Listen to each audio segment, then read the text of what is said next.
Hello and welcome to It's Your Business with Mario Toneguzzi on Megapix Media. Joining me today is Dan Kelly, President of the Canadian Federation of Independent Business. Thanks for joining us today, Dan.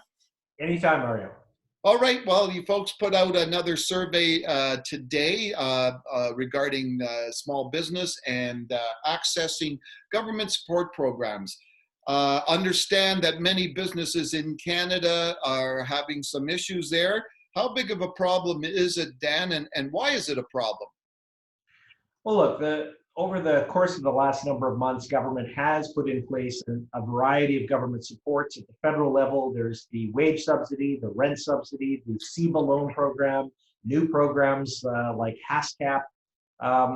But still, even this late stage in the pandemic, 10 months in, there are a giant number of businesses that are just being locked out of all of the programs, still not able to access them through a whole bunch of different rules and pieces of red tape. 70% of businesses say that the support from the government is absolutely critical to help them make it across the COVID finish line, but it's not of much help if you're applying and then not able to access the program because of some weird rule that excludes you altogether. And that's what we're hearing from business owners. Each program has supported many entrepreneurs, but also there are tons of businesses that are just not able to get any support, and that's our big worry. Okay, let's take a look at some of these individual programs that you mentioned. The first is Canada Emergency Business Account. There was 65% there that were talking about issues there. Why is this program important? Look, the CEBA program provided originally a $40,000 loan to business owners delivered by the bank, but backstopped by the federal government. The nice thing about that loan program is that 10,000 of it is forgivable. You get to keep that money upon repayment of the 30,000 balance. The government just a couple months ago expanded that, so the loan now can be as high as 60,000, and you can keep up to 20 of it. Essentially, 1/3 of the loan is forgivable. But many who have applied for that second round of funding have found themselves basically frozen. They've not been able to actually get the money. The bank has basically said that there's more information that is needed, and unfortunately, they're still developing IT systems to be able to try to resolve a huge number of these additional CEBA loans. And then, of course, there are a whole bunch of businesses that didn't qualify in the first place. They either didn't have $40,000 in expenses in the right year to be able to do that. New businesses have been excluded from that. In fact, they've been excluded from almost all of the government support programs, and we are lobbying actively to have that fixed. Okay, the other one is the Canada Emergency Wage Subsidy. I think 59% have accessed that. Why is that program important, especially now? Yeah, look, the wage subsidy was the first big program and also probably the best functioning program delivered by the Canada Revenue Agency. This program provides up to 75% wage support to businesses who have had their revenues cut significantly as a result of COVID. It's based on a sliding scale. Even businesses that have had just a few percentage points drops in their sales revenues, they now qualify for part of the rent, some of their wages to be subsidized by government. And this is important because, of course, we need Canadians to have jobs to continue to have jobs during the pandemic. We also need to ensure that employers keep these jobs open such that when the economy is fully reopened, we can hire back some people into the positions that Canadians will have jobs to return to. Yeah. So the wage subsidy is a way of doing it. It's working reasonably well. There are some gaps. Again, new businesses don't qualify whatsoever. If you own your own business and pay yourselves with dividends, you're not allowed to use that to cover your own income at all. So we're still finding gaps, even though it is widely used by a number of businesses throughout the last 10 months.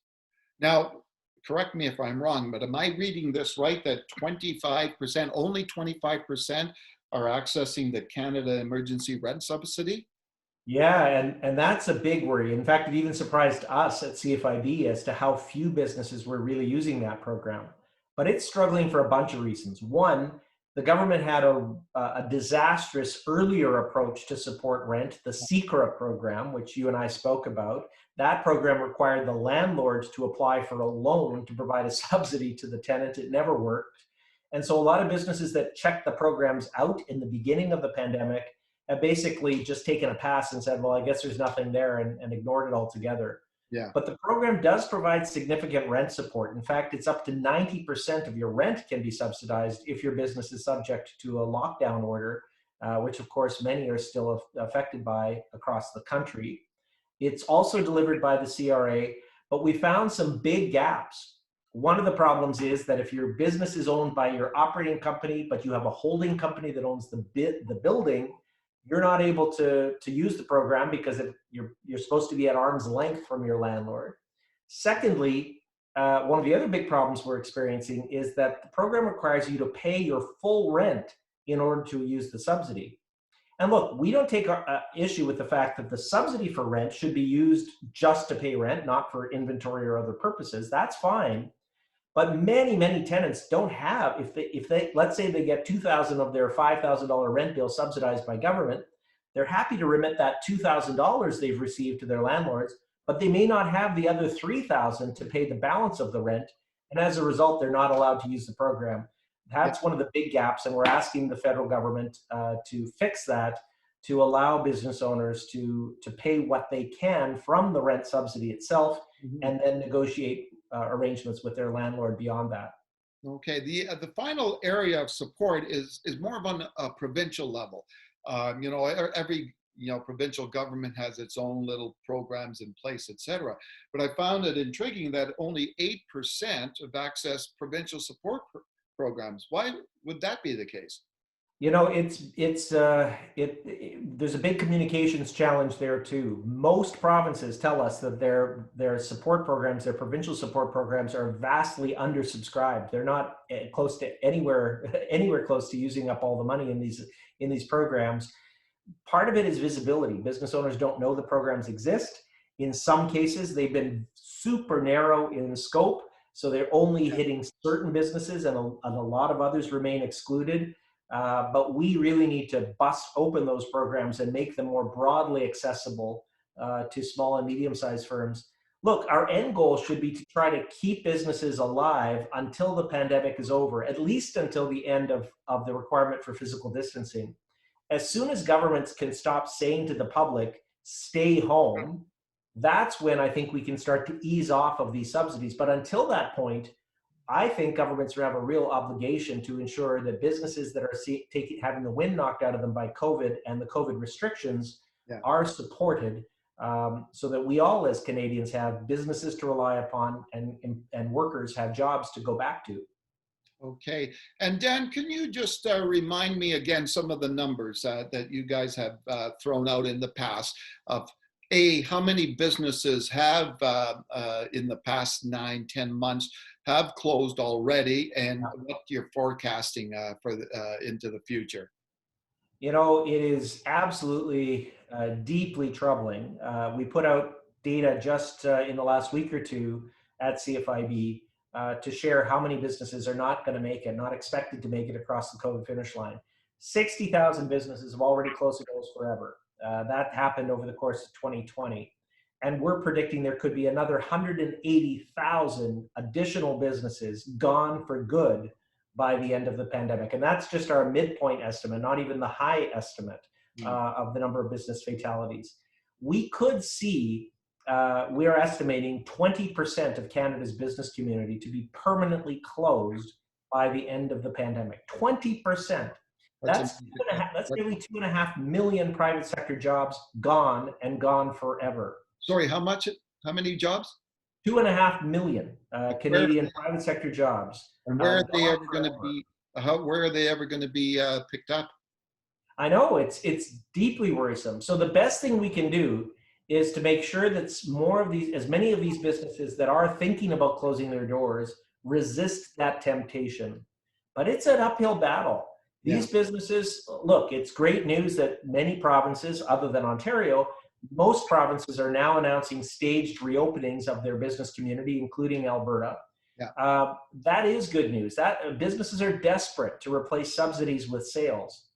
But nobody's predicting this to turn around quickly. Just because you open your doors, if the governments, federal and provincial, are still telling everybody to stay home, it's not going to help you that much. So what we need to do is ensure that there are supports until such time as governments can ease off of the physical distancing requirements or messages. Once that happens, we need to support these businesses as they get back up and running to help them be reunited with their employees and get operating as best as they possibly can. Yeah. If we're going to have any success of protecting employment in Canada and having taxpayers start to make a dent in the huge bills that every government has been running up over the last 10 months. You bet. All right. Thanks, Dan, for joining us again. Anytime, Eric. All right. That was Dan Kelly, president of the Canadian Federation of Independent Business. This has been It's Your Business with Mario Toneguzzi on Megapix Media. Thanks for joining us today.